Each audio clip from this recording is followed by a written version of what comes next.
Sejak video pendek saya berdurasi 1 menitan 2 hari yang lalu ya, saya melihat euforia yang luar biasa besar di pihak rekan-rekan RT6 terkait Pendeta Dance jadi mu'alaf. Salah satu yang menarik perhatian saya adalah yang ada di channel Mu'alaf Center Hagia Sophia, yang thumbnailnya itu gelombang pendeta masuk Islam. Itu memang iklan yang menarik untuk tujuan propaganda dan orang jualan, tapi sangat pasti bukan kejujuran berbasis data, dan sangat pasti juga itu bukan kebenaran. Satu orang menjadi mu'alaf, kemudian itu disebut gelombang. Nah, diperlukan kedunguan pada level turbo untuk orang memakan iklan murahan semacam itu. Atau Nandar misalnya bikin judul dan thumbnail dengan tulisan terbukti Yesus tidak disalib, pendeta asal Manado masuk Islam. Jadi pendeta itu masuk Islam dan itu adalah bukti Yesus tidak disalib. Kalau menggunakan standar logika itu, pertanyaan saya untuk Nandar adalah bagaimana dengan Musa Serantonio? 17 tahun jadi mu'alaf, dan by the way dia tidak seperti Pendeta Dance yang hanya kalian jual pada level lokal pada kanal-kanal YouTube tak jelas di Indonesia di pihak RT6. Musa Serantonio itu mendapatkan euforia dan tepuk tangan internasional di subhanallah, he had a massive library of books, and I began to read through one which was about the miracles of the Quran. And as soon as I had started reading this, like I was glued, I could not stop reading it. And by the time I had finished, what I knew about Islam was the halal, the haram, this and that, the stories of the prophets.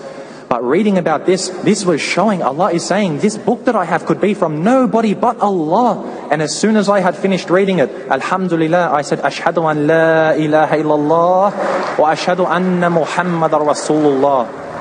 Diundang berbicara di hadapan muslim, bahkan join dengan satu siaran televisi bernama Ikra, tapi kemudian dikeluarkan karena dianggap terlalu radikal. Dia menjadi mu'alaf selama 17 tahun. Terakhir masuk penjara karena terkait radikalisme dan terorisme ISIS. Di penjara dia melakukan riset sendiri, membaca, terutama membandingkan isi dari Quran surat 18 tentang Zulkarnain itu, yang by the way sudah saya bahas juga itu, dengan naskah berbahasa Aramaik. Tadinya dia mikir naskah berbahasa Aramaik itu yang menjiplak Quran, tapi setelah dia lakukan riset sendiri, membaca sendiri naskah itu, dia berkesimpulan Quran surat 18 tentang Zulkarnain itu tidak lebih daripada jiplakan terhadap dongeng Alexander Agung. Nah, peristiwa murtadnya Musa Serantonio itu juga mendapatkan perhatian internasional. Bahkan media online ya, berita online di Indonesia, aramah.com juga memuat berita itu dengan judul sebut Islam identik dengan kekerasan dan Quran adalah jiplakan, Musa Serantonio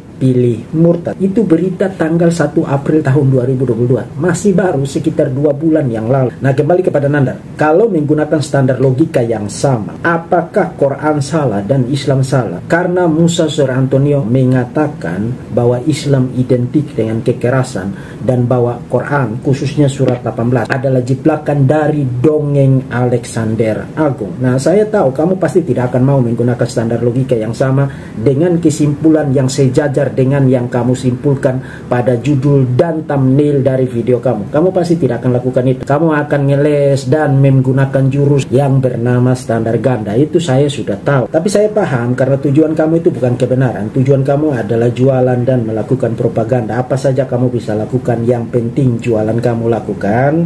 Akhirnya saudara-saudara silakan nikmati euforia yang lagi dihidangkan dengan dekorasi dan dengan ornamen dan dengan retorika yang bombastis dan wah dan heboh-heboh. Tapi jika nalar Anda sehat, saudara-saudara, Anda segera sadar Anda tidak makan dekorasi, tidak makan ornamen. Anda memerlukan makanan yang sehat dan bergizi, dan pastinya itu tidak ada di dalam hidangan-hidangan itu. Dan semoga ini bermanfaat sebagai bahan edukasi supaya kita makin cerdas, makin dewasa, makin mampu membedakan mana entertain, mana propaganda, dan mana sajian argumentatif berbasis data dan argumen-argumen yang logis. Tuhan memberkati saudara-saudara sekalian.